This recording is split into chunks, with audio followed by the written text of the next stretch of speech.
নমস্কাৰ বন্ধু বান্ধৱীসকল। আজি আমাৰ বিদ্যালয়ত ঈদ আৰু বিহু সন্মিলন একেলগে অনুষ্ঠিত কৰা হৈছিলে। যিহেতু অহা কাইলৈ ঈদ আৰু তাৰ দুদিন পিছতে আমাৰ বিহু পালেহি, সেয়ে বিদ্যালয়ত একেলগে উদযাপন কৰা হৈছে। আৰু এয়া হৈছে আমাৰ গৰুৰ চাট। এয়া চাটৰ কণীকেইডাল মাৰি আৰু ইয়াৰ আগতে সেইখিনি দেখুৱাই গ'লোঁ।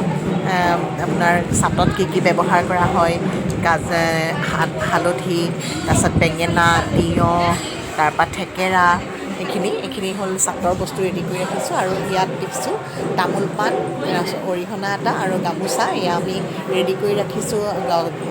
প্ৰথম আৰম্ভণি আমি গছত কৰিম।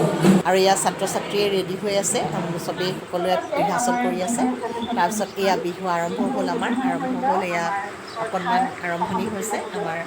তাৰপিছতে এয়া অতিথিসকল ইয়াত বহিছেহি, আমাৰ অধ্যক্ষা মহোদয়া লগতে পৰিচালনা সমিতিৰ সদস্য। আমি একেলগে সমূহীয়া মান ধৰিছোঁ আৰু গুৰু ঘৰলৈ অলপ ভোজন আমি একেলগে আগবঢ়াই দিছোঁ।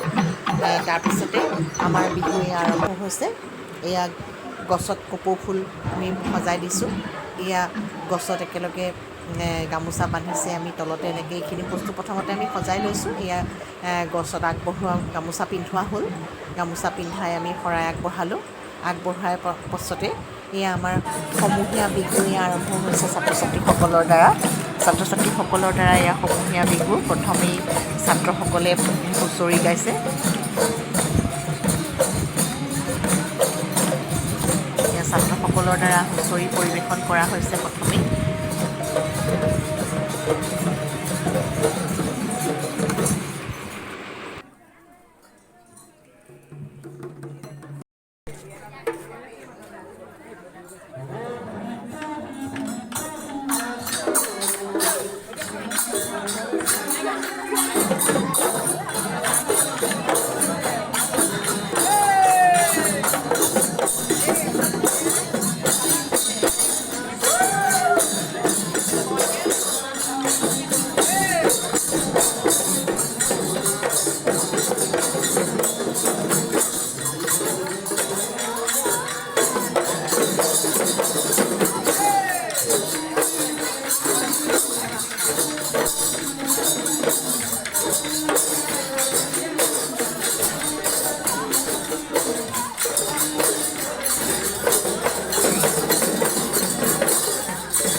এয়া ছাত্ৰসকলৰ ঢোল বাদন।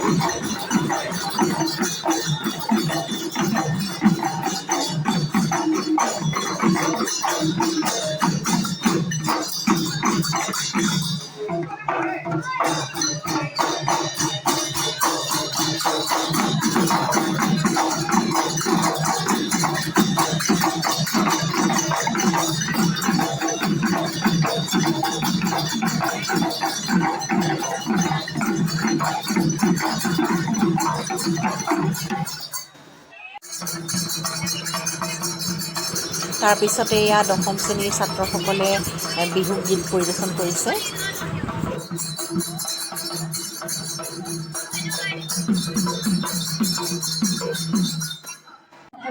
বিহু প্ৰদৰ্শন, দশম শ্ৰেণীৰ ছাত্ৰসকলৰ দ্বাৰা বিহু প্ৰদৰ্শন।